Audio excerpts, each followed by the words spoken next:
Bonjour Audrey, on va revenir avec vous sur les incendies qui ravagent actuellement le Brésil et ils sont d'une exceptionnelle gravité. Oui, une bonne nouvelle tout de même. Aujourd'hui, l'État de Sao Paulo a annoncé que tous les foyers ont été éteints sur son territoire, grâce notamment à la pluie qui est tombée dimanche dernier. Alors pour vous donner une idée, rien que dans cet État, il y a eu 3483 départs de feu en août.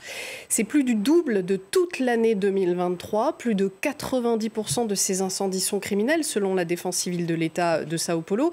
Mais toutes les conditions étaient réunies pour qu'une telle catastrophe se produise. Regardez d'abord cette carte pour vous faire une idée de l'ampleur de ces incendies. Vous voyez que l'État de Sao Paulo, vous allez le voir dans un instant, que l'État de Sao Paulo est donc loin d'être le seul touché. Des feux sont en cours sur une large partie du sud de l'Amazonie. Dans cette région, les départs de feu sont en hausse de 75% par rapport à la même période l'an dernier. Et surtout, ce qui est dramatique, c'est que la région humide du Pantanal, à la frontière avec la Bolivie et le Paraguay, est touchée. Et cette région, qui s'étend sur plus de 200 000 km², c'est la plus grande zone humide au monde. Une vaste plaine inondable qui abrite un véritable trésor de biodiversité. Pourtant, moins de 2% de cet écosystème exceptionnel a été placé sous protection de l'État brésilien. Résultat, les exploitations agricoles le grignotent et entraînent une pollution des rivières qui y serpentent. Vous le disiez à l'instant, toutes les conditions étaient réunies pour des feux d'une telle ampleur. Vous parlez de sécheresse historique que connaît le Brésil. Oui, tout à fait, puisque une image vaut mieux qu'un long discours. On va regarder une nouvelle carte. En rouge orangé, on est en grave danger d'incendie, selon les données de la NASA. Et vous voyez que ce risque d'incendie, il correspond quasi exactement à l'endroit où les feux se sont produits et répandus. C'était donc attendu. Ces données calculent notamment la teneur en humidité de la végétation, les données météorologiques comme les pluies ou le vent, et aussi la quantité de combustible disponible, les arbres. L'Amazone est le fleuve qui a le plus grand débit au monde. Il charrie 1/5 de toutes les eaux douces de la planète. Et pourtant, il s'assèche. Et ça devrait nous inquiéter fortement. Fin juillet, plusieurs de ces affluents avaient déjà atteint des niveaux critiques.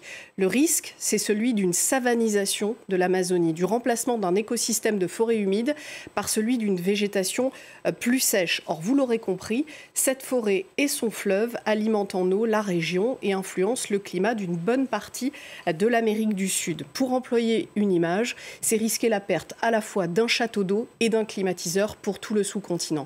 Le président Lula da Silva a fait baisser le rythme de la déforestation, mais c'est loin d'être suffisant. Il faudrait non seulement l'arrêter immédiatement, mais aussi restaurer les zones qui peuvent encore l'être. Regardez le message qu'il a posté ce dimanche sur Twitter. Plus personne ne peut nier la crise climatique. Il faut combattre les changements climatiques avec intelligence, des investissements, des financements, y compris des pays riches qui ont déjà dévasté leurs forêts. Le Sud global ne peut pas payer seul la note. Il en appelle donc à l'aide internationale pour préserver ce qui est l'un des piliers de notre climat. Quelles vont être les conséquences de ces incendies à l'échelle du climat, justement ? Déjà, ces incendies vont accélérer la déforestation de l'Amazonie. Une dernière carte, vous allez le voir, le couvert forestier en rose perdu depuis 2001. Ce qu'il faut comprendre, c'est qu'une forêt abîmée, non seulement ne capte plus de CO2, mais peut en émettre par endroits. Il y a donc deux effets sur le climat. D'un côté, les émissions dégagées par ces feux, et de l'autre, la perte d'un puits carbone essentiel.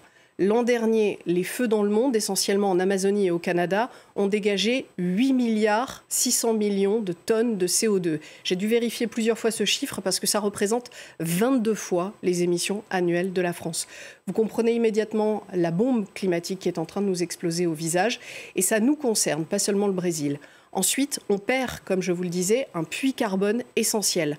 Avec la déforestation, le couvert végétal s'appauvrit dans un premier temps, mais pour la végétation qui reste, elle est soumise à un stress hydrique intense. C'est comme une plante chez vous qui manque d'eau, elle va s'étioler, elle cesse de grandir et de capter du CO2, ça c'est moins visible. Une étude rendue publique il y a un mois estimait que nos puits carbone terrestres, forêts et sols, n'avaient capté en 2023 qu'autour de 2 milliards de tonnes de CO2, un quart donc de ce qui a été émis par les incendies. Vous comprenez mieux maintenant pourquoi il s'agit d'une urgence planétaire.